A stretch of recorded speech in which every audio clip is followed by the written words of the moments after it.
So, the Destiny franchise is once again coming to the end of an era. Bungie is ending live service support for Destiny 2 after June 9th. It's been an amazing journey for Guardians around the world. However, with this chapter for Bungie coming to a close, I can't help but think about the future of Bungie and, by extension, the future of Destiny. Let's talk about it. Monument of Triumph is going to be a celebration of life of Destiny 2 and the addition of fan favorite modes and features. The old director is returning finally with the addition of some lore Easter eggs. New Pantheon along with new bosses are dropping, and SRL is returning as a permanent mode, so I think that's pretty cool. So lots of fun and new content is being added to the game. So, Destiny players will be satisfied for a couple months at most. Um, However, a lot of people like me are already focused on the next chapter. During PlayStation State of Play, comments were flooded with people saying we want Destiny 3 and Destiny 3 emotes from Astacross. Pair this with the whopping 340,000 signatures asking Bungie to make Destiny 3. I really hope that all these player sentiments can actually reach Sony and don't end up falling on deaf ears. Bungie's sitting in a place where hundreds of live service studios wish they could be, and honestly, I don't even know if they really want to be there. So, what do I mean by this? Player sentiment and community feedback, community engagement are some of the biggest drivers for live service success. Plenty of live service studios would kill to be in the position that Bungie is in right now. They would kill to have their community and hundreds of thousands of players demanding for more content for their game, demanding for them to make a new game.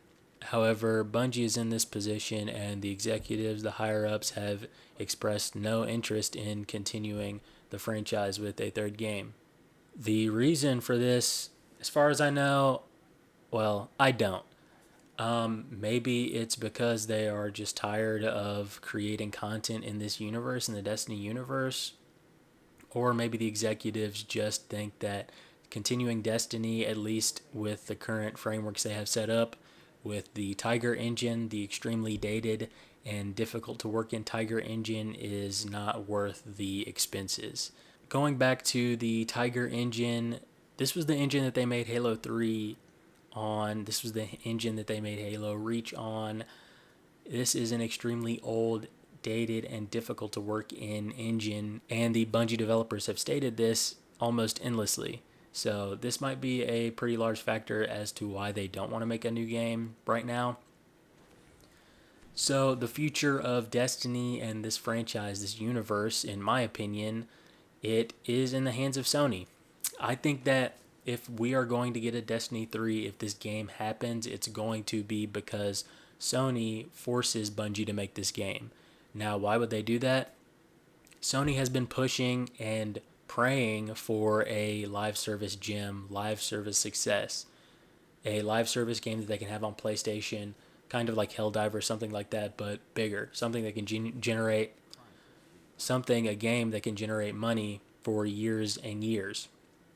If they forced Bungie to make a Destiny 3, I believe that this game could be extremely successful and could bring in troves of money. Obviously, I'm not an economist. I don't know the financials at Sony or Bungie, so obviously there are other factors that might impede this decision, like maybe they don't want to invest any more money in Bungie to the amount of creating a new game or creating a Destiny 3 and funding content for years and years. If it's going to be extremely expensive, if they believe that they're not going to be able to make money on a Destiny 3, then ultimately the game just will not happen. As much as I hate to admit it, guys, Sony, Bungie, at least the executives at Bungie, they do not care that we want a Destiny 3. They do not care that we love these universes. They care about money. They care about their pocketbooks. They care about their finances. At the end of the day, full stop, that is where their minds are at. If they believe that a new Destiny game will bring them in the money that they are looking for, if it will make their shareholders happy, then this game will happen. If they believe that's not going to happen, then Destiny 3 will not happen. And money, the higher ups, the suits, the executives that are chasing these numbers, at the end of the day, this is where the problem lies with a lot of these game development studios.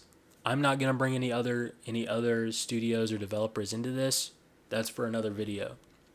But right now, just talking about Bungie, just focusing on Bungie, going back to their history, their roots, when they made the Halo games, when they made the original trilogy, when they made Reach ODST, those were works of art. Those were masterpieces. Amazing storytelling, amazing PvE content, great PvP content, overall well-rounded games that were enjoyed and received well by their communities. Move forward to Destiny 1. This was groundbreaking, a groundbreaking game. When they revealed it in 2014, people didn't really see anything like this. A mysterious universe, beautiful art boxes, amazing art direction, fun looter shooter elements. This just wasn't seen at the time, and this is what helped contribute to Destiny 1's success. It was the first of its kind at the time. Moving on to Destiny 2. The entire Destiny community wanted a second game. Bungie gave them what they wanted. Yes, it kind of had a rocky launch. People didn't like some things about it, double primaries, static roles. Some people didn't like the campaign. I loved it personally. Okay, I'm not going to get into a tangent about the Red War campaign. I thought it was cool. I enjoyed it. I replayed it more times than I'd like to admit. I thought it was fun.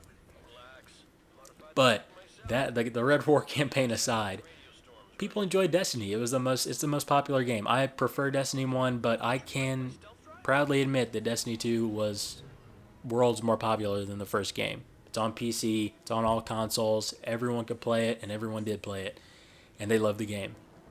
But now we are at Marathon, which, oh man, I'm not going to get into a Marathon rant, but I'm just going to be honest here, guys. Not many people wanted this game.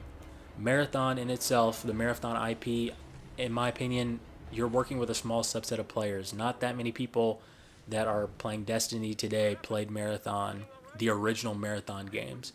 And those that did play Marathon, from what I've seen, they were expecting more of a PvE experience. And I think that the Bungie developers, they wanted the game to be PvE.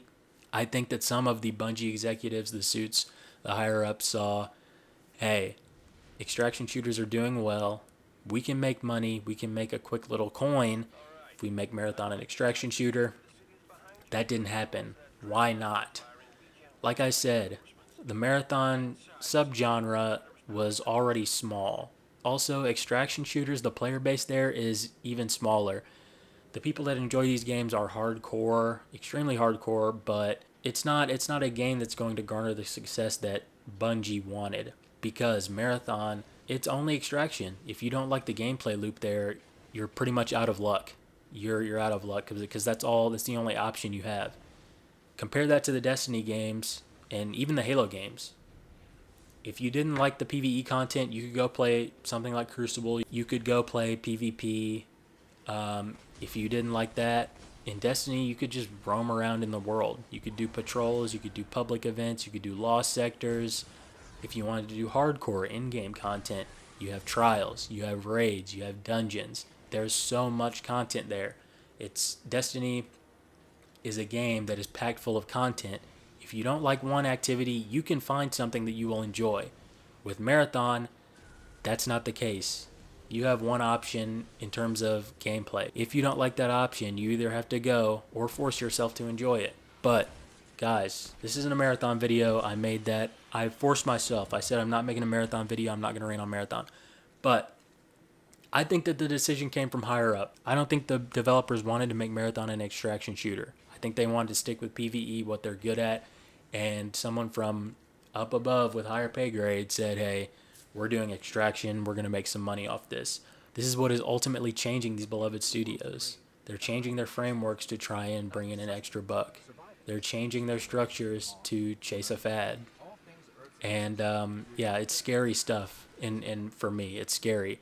Seeing the companies and the games that you love change as you grow, knowing that the games that you grew up playing are probably not going to return, it's scary. It's scary stuff for me. But yeah, that's all I got, guys. Let me know what you think down below. If you liked the video, drop a like. If you didn't like, dislike it. I'll see you later. Any luck with the weapon? We've only scratched the surface of the Dreadnought. Hive keep vital operations deep in the core of their architecture. You're gonna have to get your hands dirty.